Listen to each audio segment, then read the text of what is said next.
If you're a girl and you're not supported, it is very difficult. I always say, boys are lucky because as a boy, if you're stressed, you go out, you kick, you play football, you kick that ball, you feel a bit better.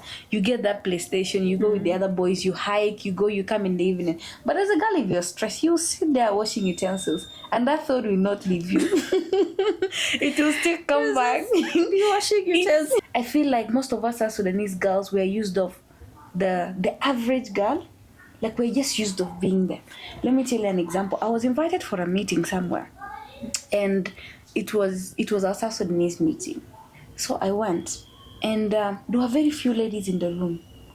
And even the few ladies that were in the room were not very comfortable being in the room. So when it came time, when it was time for sharing ideas or something, most of them were quiet. Until there was a time where they tell them, okay, so and so say something. Then they say just to show that they are present. So I noticed there is that fear of venturing, fear of doing things that naturally South Sudanese girls have. And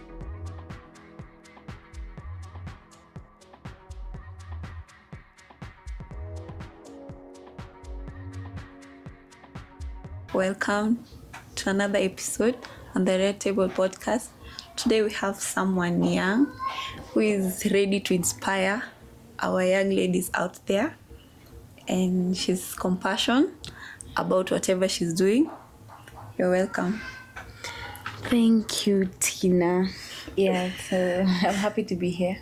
I'm happy to have you here. Yes. And tell us about your journey into the psychological part and the mentorship part and leadership. Okay, these are 3 questions in one. All right, so to begin with, let me start with the psychology part. With a brief introduction, my name is Sukeji Modi. I'm a South Sudanese. I'm a young South Sudanese. I'm a Gen Z. I'm a leader. I'm a passionate graduate student of psychology. I'm a Girlchild activist. And I run a girl-led organization in South Sudan that is championing the rights of girls.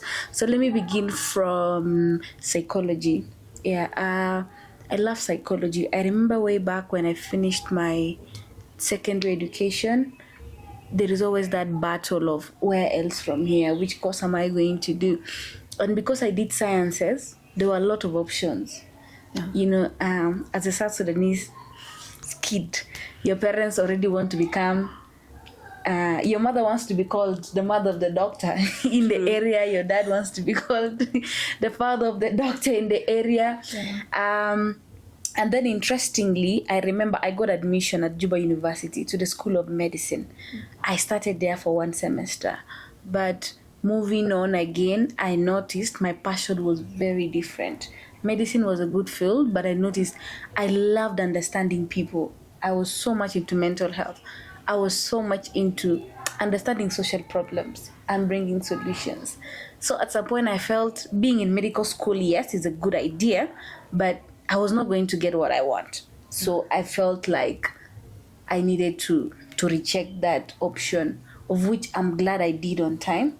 So changing career is something that people should be bold about it, by the way. You should not be forced into doing something that you're not passionate about. Because, for example, if you do engineering for your parents and you love music, somewhere in the front, as you continue, you find yourself singing in an engineering class. So you can't run away from your passion. You can't run away from who you are. So to me, I feel psychology defines me because I love understanding people. I love counseling people. And I enrolled for a degree in psychology and happy. It has been a very interesting journey. Yeah, understanding people and finally seeing that my passion is a reality. Yes. And I would also love to... All thanks goes back to the Almighty God for making this path smooth, and also special thanks to my parents for accepting me to do what I love or what I want. Yeah, so psychology is an interesting field, Tina. Sometimes whenever I introduce myself to people and they're like, okay, what are you? And I tell them I'm a psychologist. People are like, no way, this girl is going to read our minds. And like a lot of them are afraid of psychologists. I don't know. Exactly. I think I came across one meme somewhere and it was in the university, so they were asking gentlemen, which profession won't you date? Boys were like psychology. They're afraid. They are afraid. So usually when you say psychology, like everyone starts being careful because they know you read their minds. But psychology is even beyond reading people's minds because it's also about mental health. It's also about creating social problems, creating solutions rather for social problems that are existing. It's about counseling people, like because I tell you, people have problems. They do. People have problems. So about the professional thing. Yeah. So they're back in Juba. Do you actually encounter people that come to you for help? Do they? Yeah, a lot. I think if I go back to my psychology, because my journey, I thank God for the grace. I've been a leader early enough from primary school. I've been a leader. So I remember even as a leader, people come to you for help. Yeah, true. Even when you didn't expect it. I remember when I was way back in primary 5, that was in Kingsway Primary School. I mean, shout out to all my OBs and OGs. I became the head girl, and people come to you for solutions, even when you don't have the solution, because you being in that position, it shows that you have something to offer people. Yeah. So sometimes, Tina, people will come to you even when you don't know what to tell them. That means you need to look for what to tell them, and you need to make sure that by the time they're leaving you, they feel more better. Their self-esteem is lifted. Yeah. You have changed the way they are looking at things. So even moving on to high school years, friends came to me, and even in the university, it continued increasing every day. So at some point, I was like, wait a minute, this thing is like, it's almost like my calling. How about I consider it? And considering it has been an amazing journey. Yeah, a very promising journey. I'm sure you're truly inspiring a lot of young ladies that want to do more into psychology to help others. So about you say like you have a foundation. So tell us about the foundation. Okay, amazing. So about the foundation, it is actually an organization. It is called Girls Voices for Change South Sudan. So I'm a Girlchild activist, and I started being a Girlchild activist so early. By the time I was in senior 1, because I did my senior 1 in Juba. And that was in Juba, the Assistant Model Secondary School. So I remember when I joined Form 1, we had a club in school called the GBV Club, Gender Based Violence Club. I remember that club took my interest and I joined it. Moving on, there was a lot of mentorship program from an organization known as Crown the Woman. I was very active. I loved it. So I saw myself also being very active in those things. So what am I saying? Don't ignore the small passions that you feel you have. You see this thing you do every day, or every time they talk about it, you get very excited. Like, not those things, because they mean a lot. That means naturally you can perform in those things even without a lot of knowledge. But a lot of, like, say, let's not say lot, not just a lot. Some of us ladies out here, like, mostly, not us only ladies, generally all of us, we're afraid to do whatever we want to, just because our parents say, no, you are not doing this, you are going to do whatever I tell you. So guys, listen to her, listen to your inner voice, do whatever you love. True. Yeah, I think, and then another thing, Tina, we are both South Sudanese. True. So as a South Sudanese girl, like, the South Sudanese girl in particular has a lot of limitation even in her mind. True. Yeah, I mean, South Sudanese girls naturally have a lot of limitation, and I don't blame us, because sometimes it's the culture, sometimes it's the environment, sometimes it's just the crisis of life. But my advice is that every South Sudanese girl, you have the right to dream. Dream, and you dream wildly. Don't limit your dream. I mean, even if you come from a family where nobody has made it, like all of us started from those scratches. Yeah, dream unapologetically. Secondly, is because we have those cultures in place. So you feel as a South Sudanese girl, there should be a limit to your dream, Tina. That means just sit, pursue that degree. If there is any extra activity you're doing, you do it, but you're careful. True. Yeah, you're not being loud with your passion. I feel like most of us South Sudanese girls were used of the average girl, like we're just used of being there. Let me tell you an example. I was invited for a meeting somewhere, and it was our South Sudanese meeting. So I went, And there were very few ladies in the room. And even the few ladies that were in the room were not very comfortable being in the room. So when it came time, when it was time for sharing ideas or something, most of them were quiet. Until there was a time where they tell them, okay, so and so say something. Then they say just to show that they are present. So I noticed there is that fear of venturing, fear of doing things that naturally South Sudanese girls have. And as I told you, it's brought by very many factors. So like, I think I am a testament because I entered rooms where people thought the average girl should not enter. And there are other girls outside, there are South Sudanese girls in particular, who are breaking the ceilings, who are doing those things. So I feel as a South Sudanese girl, you need to set that record. You stop dreaming small. Yeah. And don't limit yourself. Exactly. Let's just learn to go there, do it. Exactly. Yeah. Yeah.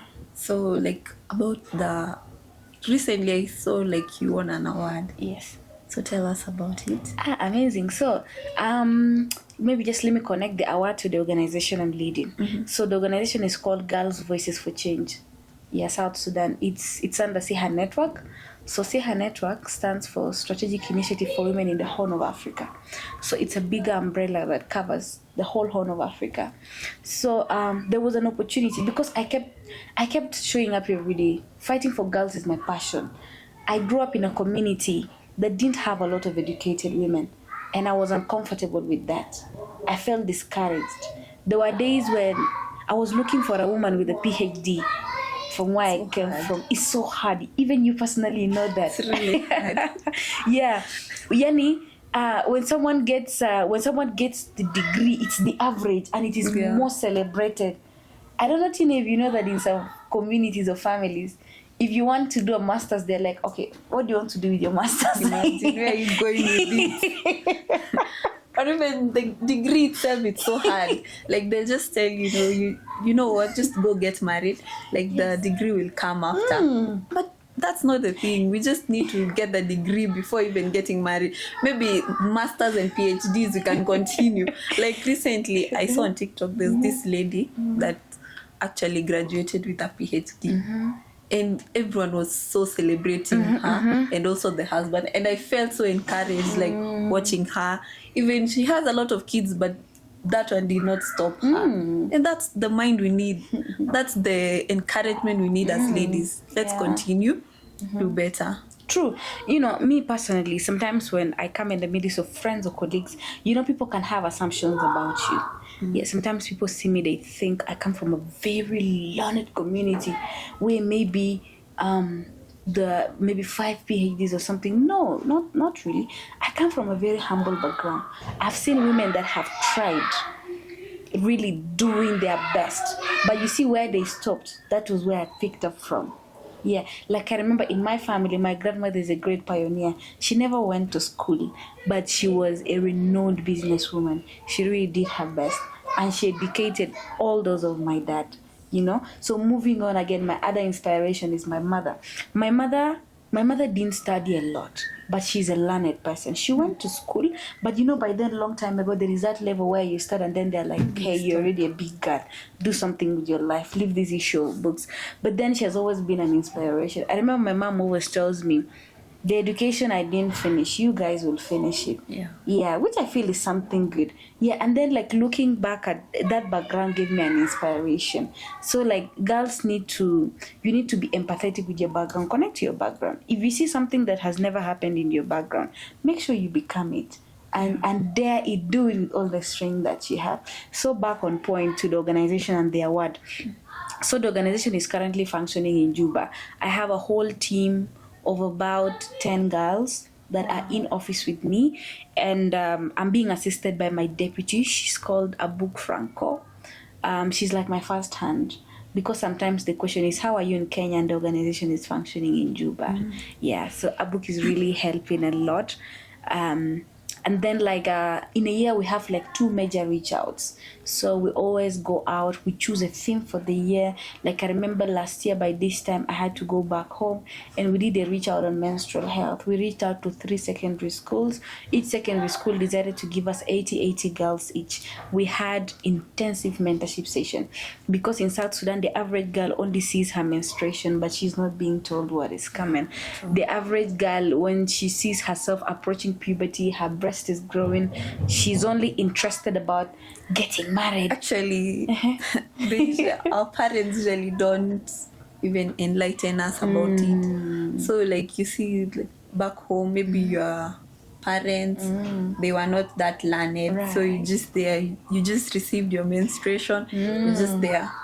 Yeah. And you are actually afraid True. to open up to your parents, because definitely the next thing, you are a big girl, you have seen your menstruation, now it's time for bringing the husband, or they look for a husband for you. Exactly. And I feel it's not even about not being learned, because we should also recognize the traditional education that exists. Our parents know what menstruation is, but they just don't have the courage to even share with their daughters. I tell you that you're seeing this, you're seeing that. You know, it is so sad that in these reach outs that we do, we meet a girl who tells you, when I got my menstruation, my mom did not tell me anything. I was just in school and I got surprised and nobody helped me. And that is so sad. You know that I feel it's high time for our South Sudanese parents. I usually, whenever I advocate, I always say, parents, if you're a sister, you're a brother, you're a cousin, you're a niece, you're an auntie or an uncle, I mean, you have a child next to you that you know is in puberty, and you have that knowledge. It's called awareness. Just tell a kid how you're growing, and there is no bad sign at all. It means you're healthy. That means you will expect this and will help you by this. And when it comes, it doesn't mean like this. Yeah. Because sometimes these girls are afraid, because someone told me, she was like, up to now, we don't tell our parents whenever we start our menstruation, because I feel they think we are now old and we need to get married, so they hide it. So that means that parents really need to put down some cultural beliefs and something, so that they can help these girls. So we do a lot of reach outs, usually on menstrual health, child marriage campaigns. We do radio talk shows. We reach out to those schools, and they always feel so good when a fellow South Sudanese girl sees another South Sudanese girl. Sometimes you go, and then they are used of always other organizations carrying out these programs. It's always a foreigner coming to tell them, and the foreigner speaks in pure English. But when we go out for these reach outs, we speak to them in the simple local Arabic, and you can't imagine the excitement. They're always happy. So happy, and they're like, wait a minute, so you're from us and you're telling us this? And we're like, yeah. It actually gives them more encouragement. It does. So it's a very wonderful team, and I thank God for it, because one step at a time. And then moving on to that, like, the organization is based, it's functioning, but then moving on, I also created a virtual platform. It's called GOMI. It stands for Girls Voices for Change. It's a virtual platform. So these girls do a monthly podcast in Juba. So they do it in simple Juba Arabic. There are a lot of podcasts in Juba, but we always struggle to get simple podcasts that are in local Juba Arabic. So these girls always go and they record those amazing stories and they share it online. And it's so encouraging.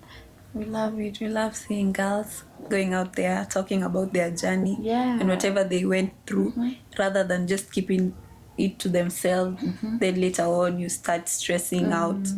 Maybe suicidal thoughts start coming. True. True. If you're a girl and you're not supported, it is very difficult. I always say, boys are lucky, because as a boy, if you're stressed, you go out, you kick, you play football, you kick that ball, you feel a bit better. You get that PlayStation, you go with the other boys, you hike, you go, you come in the evening. But as a girl, if you're stressed, you sit there washing utensils, and that thought will not leave you.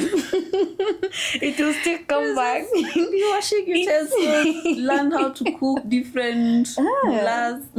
This and that. Now you're always stuck in the kitchen. Very true. And all these things condition you to become a wife. There is a way it conditions your brain, and it is good. Like as you said earlier, marriage is good, but I feel every girl should be given the space to be a girl before she becomes a woman, because it's such a precious journey. Every girl should be allowed to go to school. Every girl should get that menstrual education. Parents should support. Brothers should support. You be there for your sisters. So back on the awards, I've been doing this advocacy for quite some time, and it has been the most fulfilling journey of my life, because every day I wake up, I know a girl will smile when she hears my story, because it's almost becoming like a brand.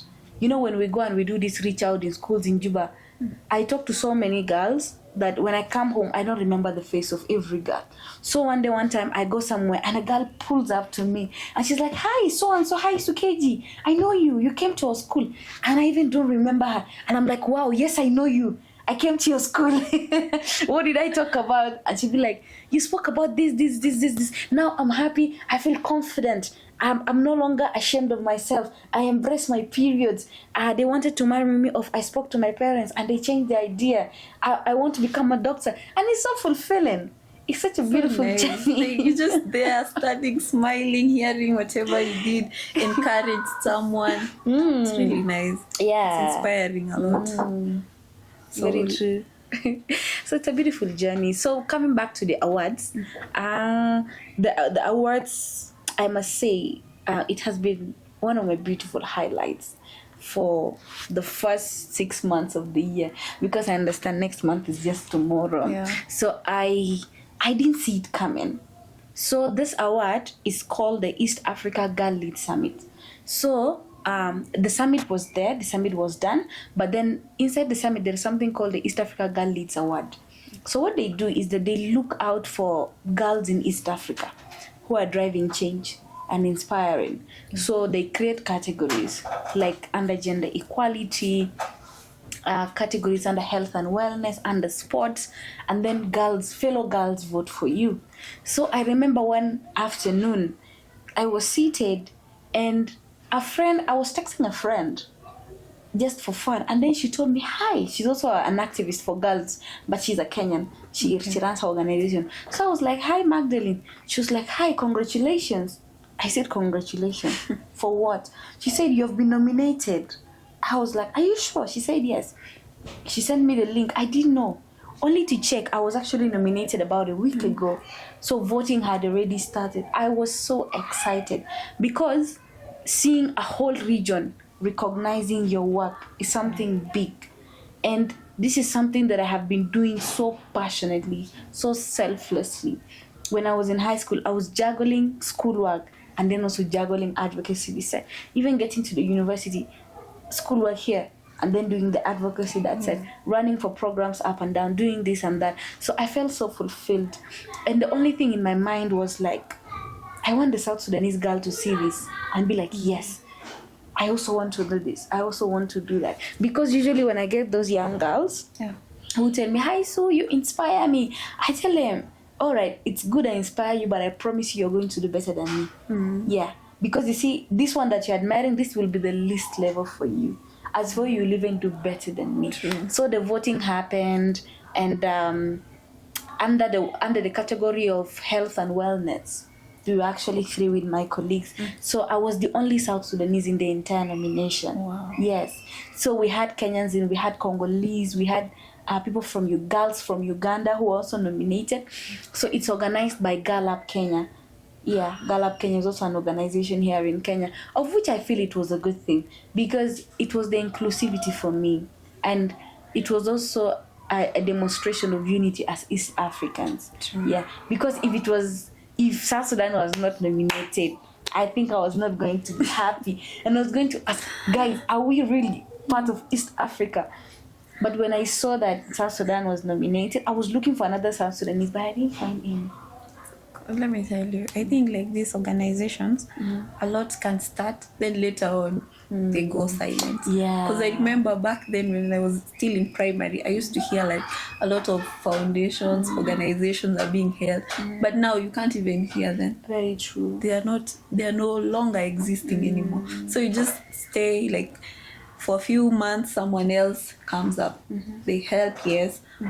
After a few months, they go in silence. Yeah, and I feel, I think we'll do this at the end. I will also tell you about organizations and the dynamics that come with that. So the award the ceremony was held, voting took place, friends came in, supported, people were voting here and there. And then finally, it was on World Menstrual Hygiene Day. on the 28th. That was when the ceremony was held. They just sent me an invitation, and they were like, "Hi, we need you for the event."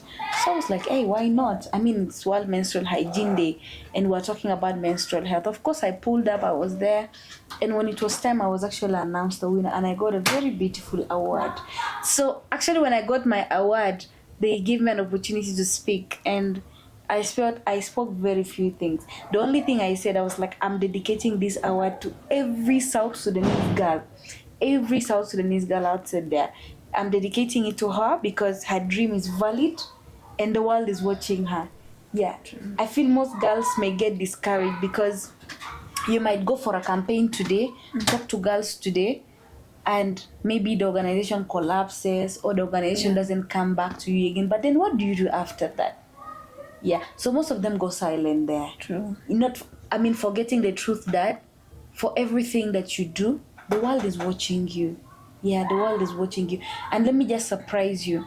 You see, for these awards, you actually nominated by an anonymous person. You will not know who nominated you. So up to today, I even don't know who nominated me. Yeah. I guess they saw your work somewhere on social media. Yes, exactly. So I felt like this is an encouragement because even if nobody's clapping hands for you, trust me, the world is seeing. The world is watching you, yeah. And most organizations or most girl groups, they always go silent after some time because usually the excuse is money. We don't have funding. We don't have money. But let me tell you something. 50% of all my work, I remember doing it without money. I can affirm this to you. I remember doing it without money. I remember I used to go to high schools. We host over 100 girls in a conference hall. We talk to them about menstrual health. Nobody is giving us transport money. Sometimes we even don't have sanitary towels because whenever we talk to them, say at least you carry something. Yeah, true. There were days when we didn't have sanitary towels to give them. We didn't have refreshments to give them. We were only there. We had knowledge and we were talking to them, and they were happy. So at some point, I remember one day I went there and I spoke to girls. I really didn't have money. All I had was just something for my transport. And then I spoke to myself. I was like, wait a minute. So like all that we are doing, we don't have money, but we're making it happen. So usually, whenever you have a dream, start with what you have. Whenever you put money in between, or you tell yourself, maybe if I get this and this money, I'm going to start. You will not start. Exactly. You will not start. So you just go with what you have. Yeah. People only stick to money, but there's always consistency. If you have that heart of believing that whatever you're doing is going to come to pass, just do it with passion. True. Because sometimes money is not everything though. Right. But people say you need money. You need money. In such organization, just to encourage someone out there. True. You just need your time, your anything. If you are so passionate about it, just do it for your people, your community, your country. Right.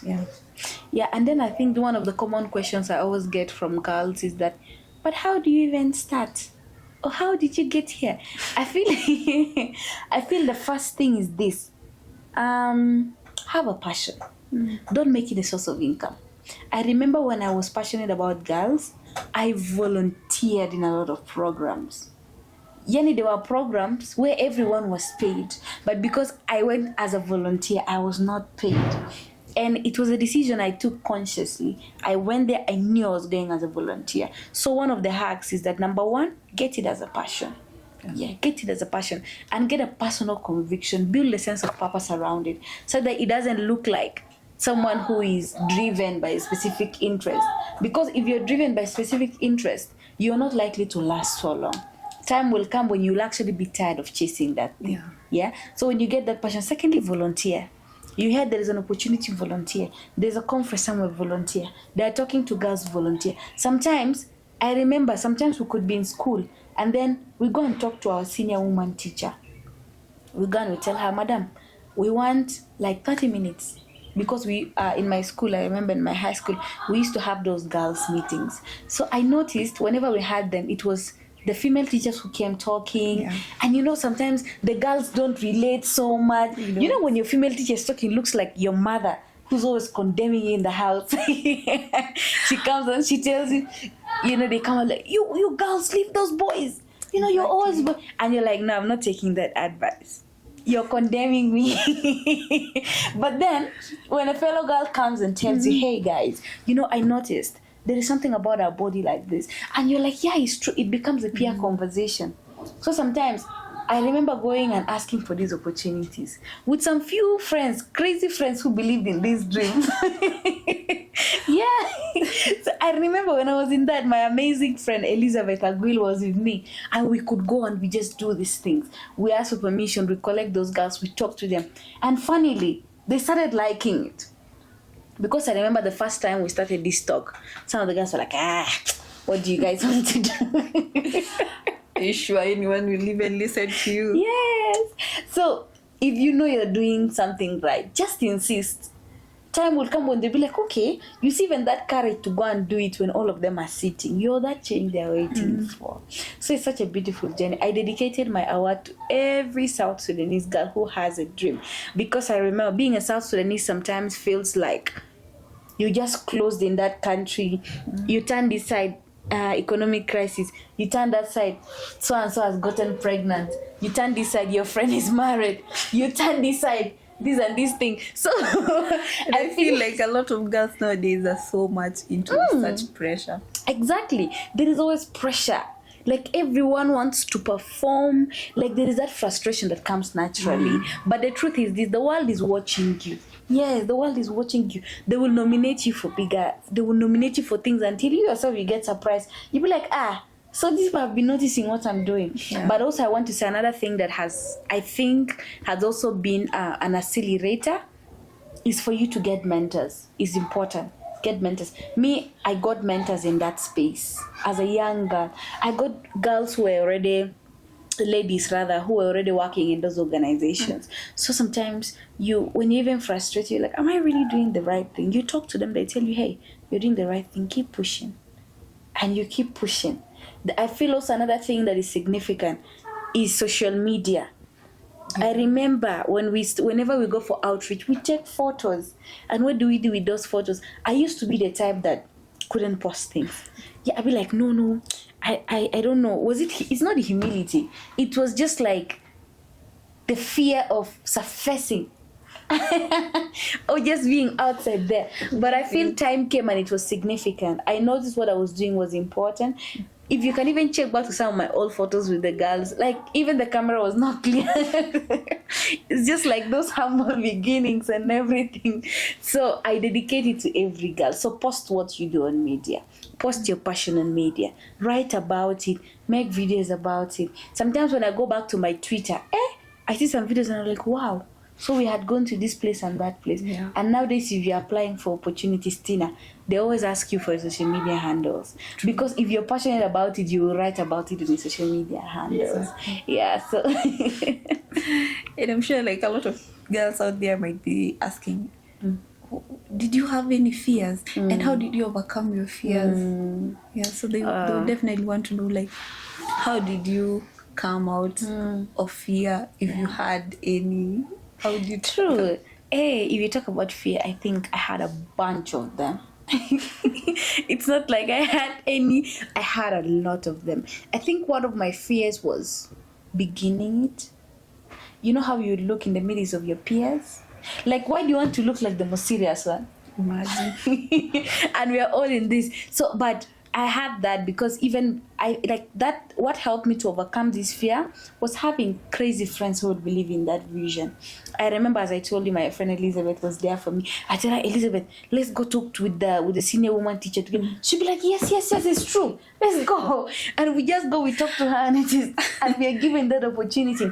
Sometimes also I remember another fear that I had was just the fear of unknown. I'm doing this thing. What if it doesn't work out? What if nobody recognizes me? What if nobody celebrates me? And of course, when you start that thing, you will lose people. I remember an awesome person told me something nice yesterday. She told me that purpose creates the bridge between you and other people. Yeah. So when you step into the place of purpose, there are friends you will lose, there are companies you will lose, there are people who will just start disliking you because you look like the truth and they don't like that truth. So I had that fear. And then also I think another fear that I had was fear of speaking in front of people. So another thing about me, I'm a professional public speaker. I'm certified from I Speak Society here in Kenya. So I also train people public speaking there. And I'm the only South Sudanese trainer in that I think field. I'll join you in that. Because sometimes I do have fear in like, public speaking. I just look at people and start shaking. Yeah. I start forgetting whatever I'm going to say. Yeah. So I think. No, I think, thank you for that. But I feel also what I can do, I feel if we can bring a group of young people, like South Sudanese young people in Kenya, true. if you guys can, even those in Nairobi who you feel are into media, we can do one day of masterclass. Yeah. I mean, giving back is the way to go. We can do one day of masterclass and we work on this thing. So I remember I used to have the idea, but even how to start and stand in front of everyone and everyone is looking at you and you have that idea. So I remember shaking before speaking. I remember forgetting some things. I remember standing in front of people and then I feel some heat in my stomach. I don't know where it's coming from, but it was just the fear of speaking in front of people. But I noticed that every time I stood and I spoke, it was just becoming better every day. Better. At some point, my fellow peers could tell me, "Hey, so you spoke nicely today. I like that." And it was a great encouragement, you know? Yeah. And of course, another thing will be a lot of despise from your friends, from maybe even your classmates, or even other people who are older than you. They're like, "Wait a minute, like, who do you think you are? Yeah. Where are you coming with all this seriousness, Tina? Like, why are you, just stop it." I remember I went through a lot of that. And people called me names, by the way. They were like, that girl who has a lot of energy. That girl who's... It's something they hate. Yeah, people... As a lady, they don't like it as, like, you just go there and be open and just talk your mind. They don't like it. They hate it so much. And, like, a lot of us female need to stop that because we just need to see each other win and do better. Yeah. And I feel, by the way, I even don't blame them. I don't blame every person who despised my little beginnings, because even then they didn't understand what was happening. Yeah, they didn't understand what was happening. So, for change to come, for disruption to come, someone needs to come and do something that everyone is not comfortable with.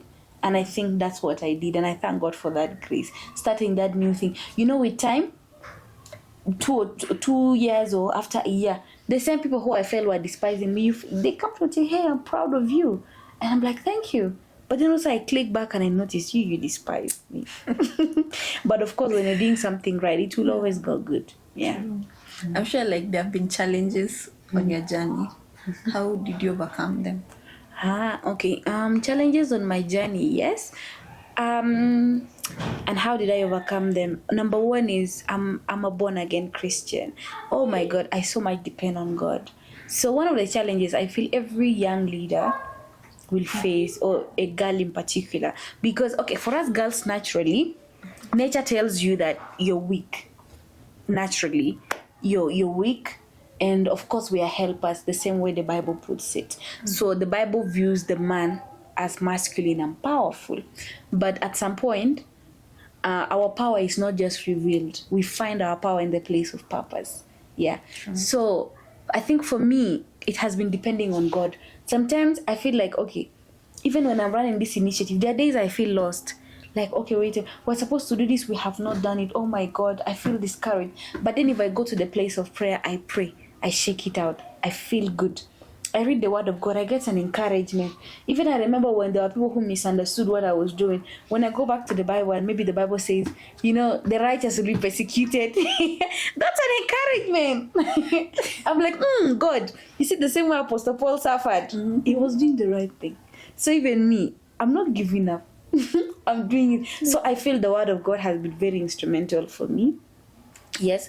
And then secondly, people who genuinely believed in me. There are those who will just believe in you, but then there are people who will genuinely believe in you. These are people who will support you with whatever they have. I've had such instrumental people in my life. starting from my family. My parents have been supportive. Though at some point, even them, they didn't understand what I was doing. They were like, "You girl, what are you doing? These gender things." At some point, they understood what I was doing, and they were proud of me. They always supported me. My siblings have also been there for me. They support me with word coming on. Some teachers stood with me, some mentors stood with me, sometimes random strangers that you even don't know. They just see and they're like, "Wow, I remember you did this, thank you, what you did is good." So challenges are always there. And then also, if it comes to the place of materialism, the place of having all structures put together, never worry about it. Even if you don't have a mic and you're going to speak to 30 girls, go and speak to them. Don't fear. Sometimes you don't have the branded t-shirts, go and speak to them like that. So I feel just there needs to be this mindset of, I'm starting with whatever thing I have. I'm not waiting for everything to get perfect. So challenges are there, but they came to pass, as the Bible put it. True. Girls, if you are passionate about doing whatever you want to do, go for it. It doesn't matter, just go for it. So before we end, I would love you just give us a word of encouragement. The young ladies out there that want to pursue whatever you're doing, or the ones that look up to you, what would you tell them? Awesome. So I feel for me, from me to you, number one, I would tell you is that find your purpose. Find your purpose.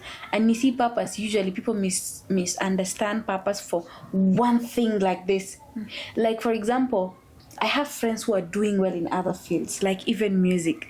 So when I'll be like, "Gee, wait, you're not famous. How did you make it?" They're like, one day I collaborated with so and so. One of my friends was telling me he used to clean the studio for him to be given an opportunity to go and sing inside because he didn't have money to pay. I had that. I was like, okay. Too. Another thing he told me, he used to volunteer. Just come in, enter the studio and just volunteer. These are small leaps of purpose. So if, for example, you're to become an artist, don't think you start from inside the studio. It's not that one thing you will do. It is a series of small things that you will do. So my encouragement to girls outside there, or even to awesome gentlemen that might be listening to me, purpose is not one thing. Purpose is the small things you do every day. Like for my end, the volunteerings I did, the free things I did, the conferences I attended. So it's just like that. So make sure you find a sense of purpose. And also, there are days you'll feel confused. Don't be discouraged. Lean on God. Pray about it. Clarity will most definitely come. And then also get friends. I feel one thing that has really helped me is I've always have very solid friends. I can add the word solid. Out there, they are so afraid to make such solid friends. They say, this, if I start this, no, this one is a backstabber. This one is jealous. No, this one is this and that. I feel the thing is this. The mistake people do in choosing friends is that you want to see, okay, I want to target so and so. For example, I want to be her friend because I know I'll get this and that. Okay, usually there is that clear benefit, but I tell people, choose friends with purpose. For example, I remember the friends that I've had. What made me love most of my friends is just the vision. I remember I had a sense of purpose in me, and they also had theirs. So sometimes we come and we sit, and they be like, "You see, even me, I want to do this." I'm like, "Wow, even me, I want to do this." So when you create friendship on such solid foundations, it will always thrive. But then when we create friendship on things like benefits, no, someone will definitely stab your back. Someone will disappoint you. So have solid friends. Have friends who, I only consider 3 things before I conclude that someone is my friend or someone is a solid friend. Number 1, someone needs to have a personal relationship with God or Allah, because I also have friends who are Muslim, very solid people. If a human being can recognize the supremacy of God, that's someone who can respect humanity. Number 1. Number 2, if someone can have a sense of purpose, that means, Tina, apart from you being your father's child, what else are you doing with your life? There should be another thing. For example, you're hosting this podcast, you're on the path of purpose. Of course, that means in the next 2 years, you will of course host bigger podcasts than this. And then the third thing, just have a friend who believes in you. If you notice that you have a friend who does not believe in you, just honorably leave them. Don't wait until they stab your back. Honorably leave them. No, you don't have to wait. So please have a sense of purpose. Have a deliberate relationship with God. The reason as to why I emphasize the relationship with God, because there are days when things will be very, very hard for you to even rationalize. One thing about me, I'm an intellectual person. I love intelligent conversations. I love rational things. I do a lot of reading. But then you see, all the intelligent things can never replace the rest and the peace that the supremacy of God can bring in your life. You know? So as you're starting something, make sure that you personally are grounded, because people only see the physical manifestation. Yeah, so like most people now just see the award that I won, they sing the conferences I'm doing, but they don't know where. Like, a wise person should actually ask, what is pushing this girl to do all this thing? So there is that special power that comes from a personal walk with God, and I feel it should not be ignored. Yeah. True. As you all have heard, number one, put God first in whatever you are going to do. Yeah. Whatever you start, put God first. Choose your friends wisely. Yeah. And thank you so much for coming. I really enjoyed this topic. I really did. And I'm so thankful. Like, you are encouraging a lot of girls out there, and also men that also want to do their foundation in helping Girlchild. And thank you so much. That's all for today. Like, share, and subscribe